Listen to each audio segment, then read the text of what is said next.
Poor guy. I wonder if he went.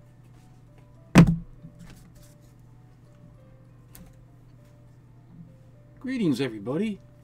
And fine, how do you do? I have a lot of stuff to show you today, beginning with some horror suspense comics from the 1950s. And I got some packages. I got a lot of other goodies here. But let's start with the milk of the day. Here's a pint bottle. Feezers. Feezers Dairy, Littletown, Pennsylvania. Quality plus. For mothers who care.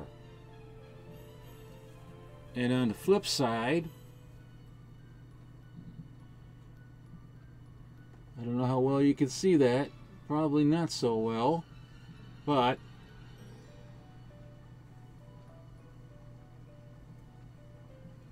well, what's there is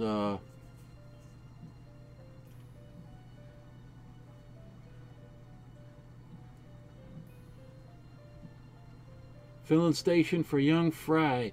You got a little boy there with a raccoon hat, and he's pulling the side of the refrigerator. It's extra good from Feezers Dairy, Littletown, Pennsylvania. Filling station for the young Fry. 1950s. Feezers. Made by a bunch of old geezers. Oh, and here's a bottle cap, but the cap itself is not from the same company. Oh, come on. Oh, I wish I had a different camera.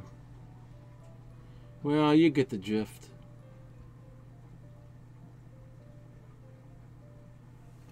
Anyway. Starting to leak. You don't want that.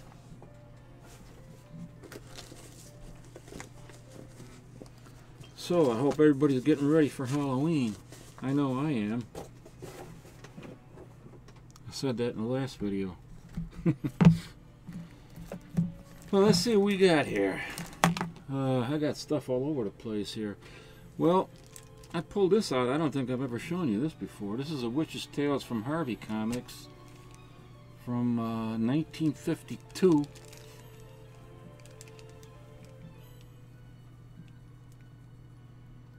Ain't that a beautiful cover?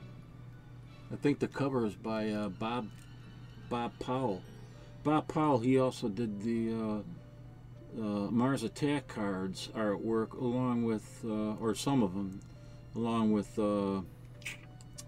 Norm Sanders and Wally Wood, 1962. As a matter of fact, let me show you a Mars Attack card. Let me see, I'm going to put this right there. Okay. I'm going to show you the Mars Attack card in a minute, but this is Weird Science. Okay, here. Hope you can see it. This is number 16 from EC. It's from with Al Williamson art. I'm sorry, Al Williamson artwork. A Wally Wood cover. And this is the cover that actually inspired the Mars Attack cards in 1962, 10 years later. Here's Mars Attack cards.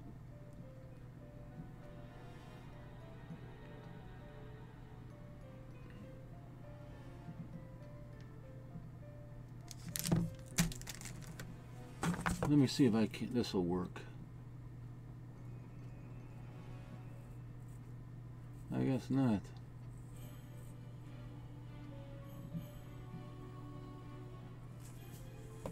The invasion begins, but you can see the similarities here. Of course, you know, Wally Wood was involved in both. And this is actually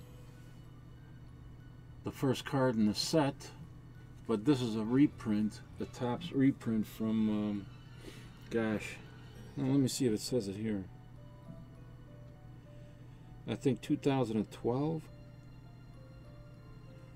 Not sure, but it's an exact reprint of the original. And there we go. And I do have a lot of the originals. I used to have a full set, but I sold it like 15 years ago.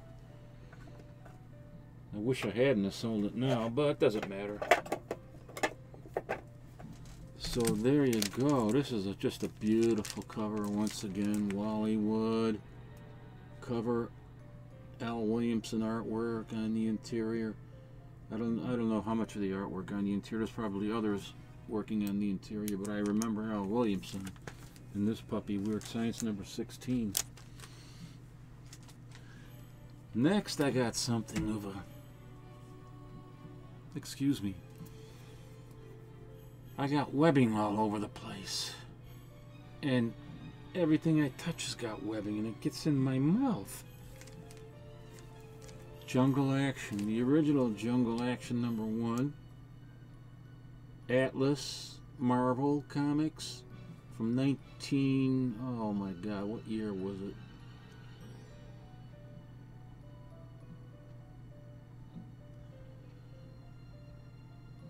I can't remember what year it was now. I think it was 1954. And you can see right over here, that was the 1948 comics code. A lot of people don't know that.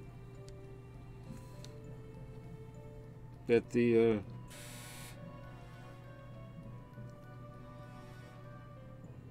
it's, you know, ACMP, the American Comic Magazine Publishers, they decided to put their own code together because of, you know, all the actions being taken against comics and the negative press that it was getting, and so they decided to try and do something to protect themselves by creating their own code, but a lot of people didn't join that. Dell, for instance, DC wasn't a part of it. EC was a part of it. Atlas, of course, was a part of it, and other companies as well.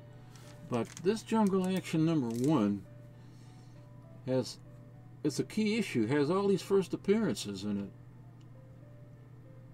Lozar, Lord of the Jungle. Lozar. Leopard Girl, first appearance. The Jungle Boy, first appearance. And the first appearance of Gorilla Grodd. Oh, I mean Mano, the mighty gorilla.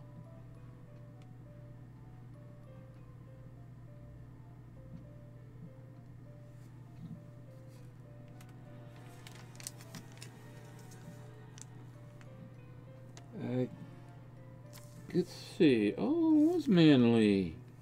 Manly, I was going to say, Manly did the artwork on this. Oh, and you know what?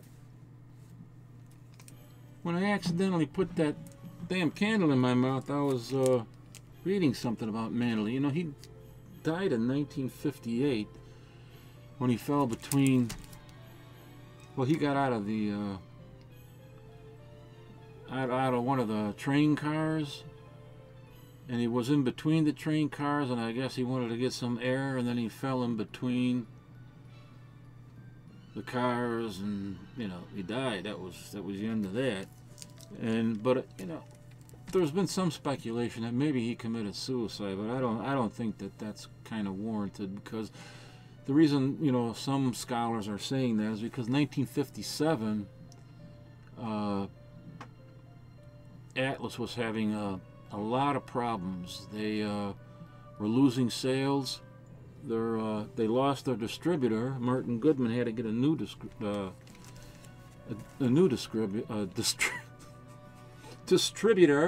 American Standard, I think it was called.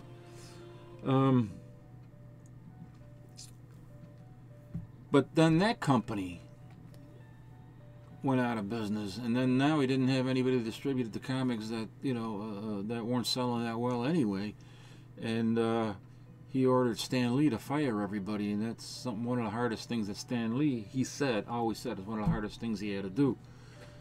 But everybody was let go except for Stan Lee, and that included Manley, and he had, had a house with a mortgage and bills piling up and a family to support, and a year later he was still struggling, so that they're saying that maybe had something to do with his death.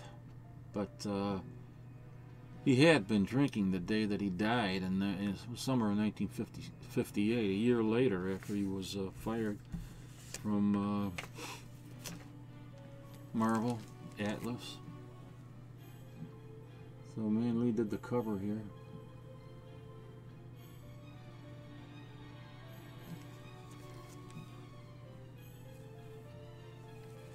What a great comic that is.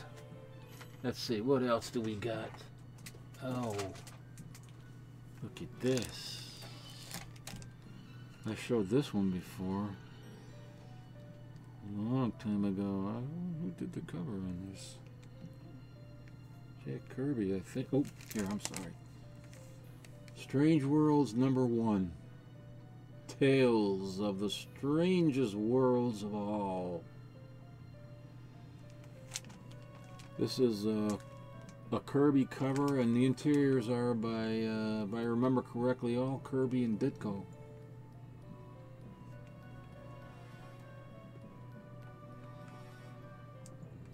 I discovered the secret of the flying saucers.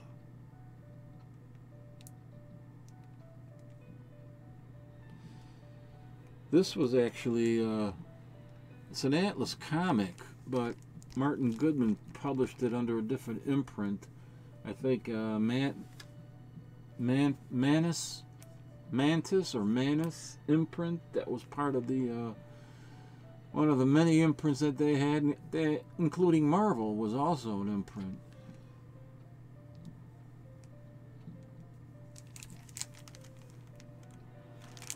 #1, 1958. Beautiful, beautiful copy. It's worn, a little bit. It's not high grade or anything, but these comics are very difficult to get in any grade. I'm happy to have this. And let me see what else I want to show you. Oh, wait, no, here it is. I got stuff everywhere. Here's something. Strange Suspense Stories. Originally, well, here, I'll show you the first one, the first issue. Strange Suspense Stories. Incredible, yet so real. The man who warmed the bones of the dead. This has artwork in it. I don't know who did the cover. But I know there's interior artwork by Bob Powell, again, who was part of the Mars Attack group that did the artwork on Mars Attacks. Oh, wait a minute. Yeah.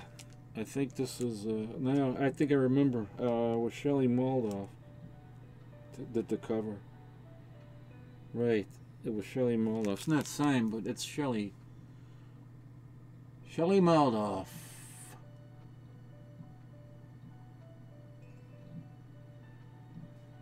He was best known as the ghost artist for Bob Kane. Shelley also co-created the Batgirl and created Poison Ivy.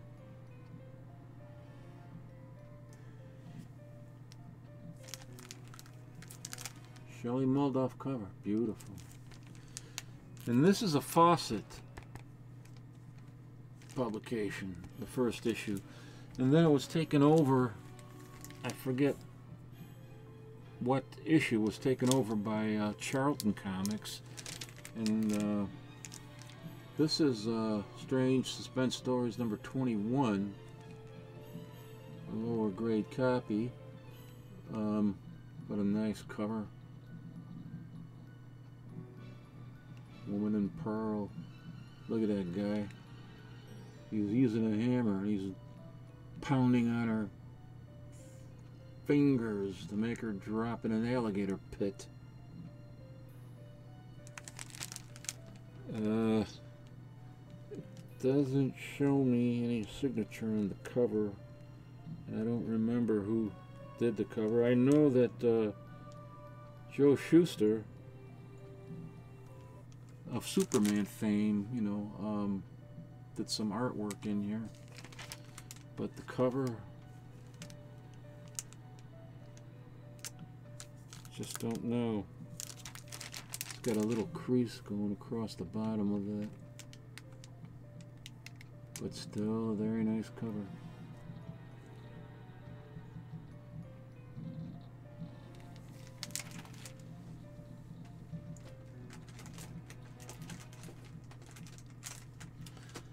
So, that's all for the comics that I want to show you today, and there's some other oh, here. Well, no, I'll show you that in another video, next video. I'm trying to keep my videos a little bit shorter. Well, I still got time. I'll show you this. This is Tarzan of the Apes. Gold key from 1967. This is 163.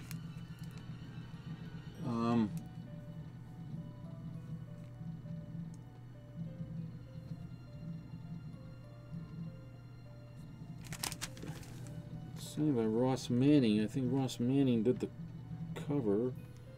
I'm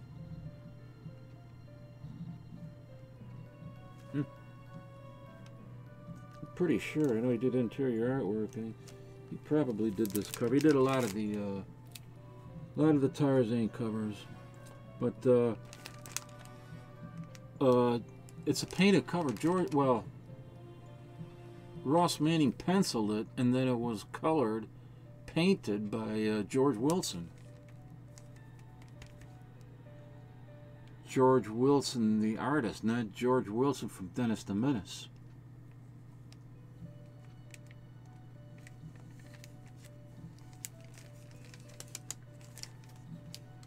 Now, the reason I'm showing you this is because, here, take a look at this. I got this package.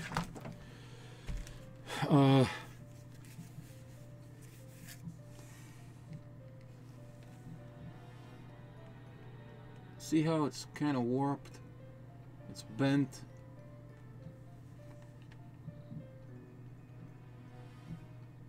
Look at that. You see it's higher in one, it's higher here and lower over here. Look at that. I had ordered another copy of this because this is only like in very good minus, and I wanted a higher grade copy because of the ads. Because of the ads. Now, this is how it came. So,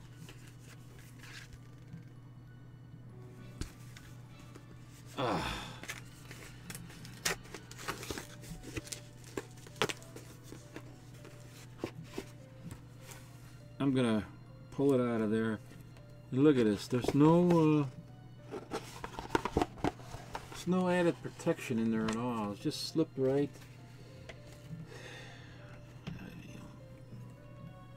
And of course it's bent. Of course it's bent. The whole spine is creased now as a result of that. Look at that. I don't know if you can see. You can see it there. See how it got bent? I mean, the postman is going to take a package like this and just he puts it in his bag, and it's going to get bent. You know, with all the other stuff, especially around this time of year when it's getting close to Thanksgiving. I mean, he could have protected it better with 2 pieces of cardboard. God damn it. So now let me see how bad it is and take it out of here.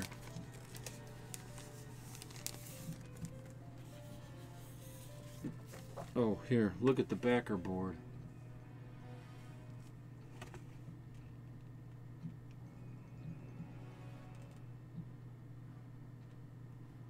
backer board, just freaking bent like that. And now it's got all these spine creases there. I don't know if you can see it.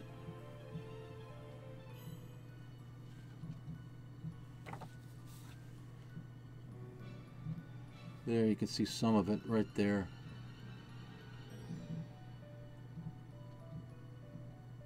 See it there, right there, all up and down the whole damn spine. But I only paid $4 for it, so I wasn't gonna make a big deal out of it. You know, $4 plus $3 shipping. And the reason I got it, besides it being a great cover, I love the comic book ads, you know. And I wanted to have this. This, what year was this from? 1967, did I say? I think 1967. And by that time they were making these, you know, soldiers. For this, at this time, they were making them in 3D. And I do have some of those. Usually they were flats for the longest time, just flat little soldiers. And then for a while they were making them in 3D. As a matter of fact, I think this ad even says, let me see here, just bear with me for a moment.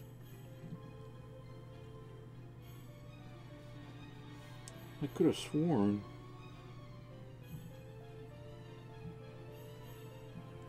yeah, scaled in full 3-dimension.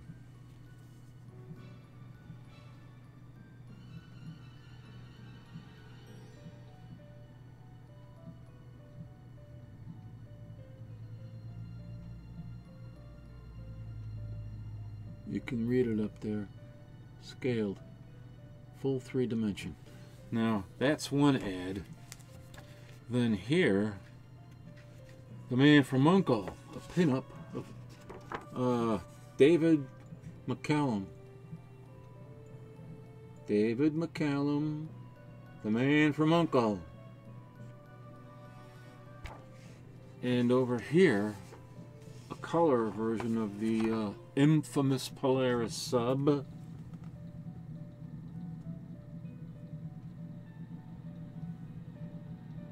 The infamous Polaris sub, made of cardboard.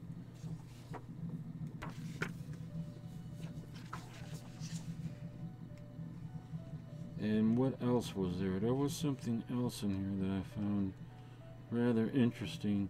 Oh yes, this.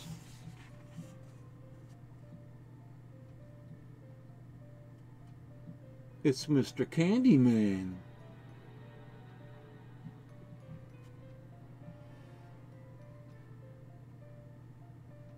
He runs the candy kitchen.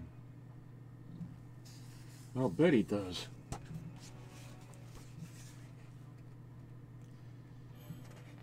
And then, of course, this common ad.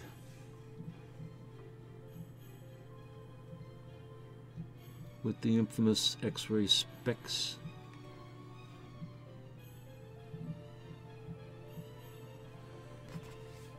But mainly it was those first 3 ads that I showed you. That's why I wanted to get. And then it comes, you know, bent like that. Well, at least I got the ads. You know, well, it could have been worse, I guess. I don't know. I'll still search for one in higher grade. I'd like to get one in near mint. I might even start collecting more gold key books in general because they had a lot of great stuff. A lot of great stuff. I would recommend checking out the Comic Crypt Castle Hills channel. Mike, because he just uploaded a video with some gold key, great gold key covers under the title of Dark Shadows. I'm imitating Mike. Comic Crypt of Castle Hills. So that's what it is. I gotta put this in a different bag and board. Alrighty then. Well, I hope, I'm glad everybody joined me for this video. It'll be the last time I put a candle in my mouth. And, oh, see, it went almost 25 minutes now. But join me again next time for more comics from the 1950s, suspense and horror. And I'll see you then. Take care.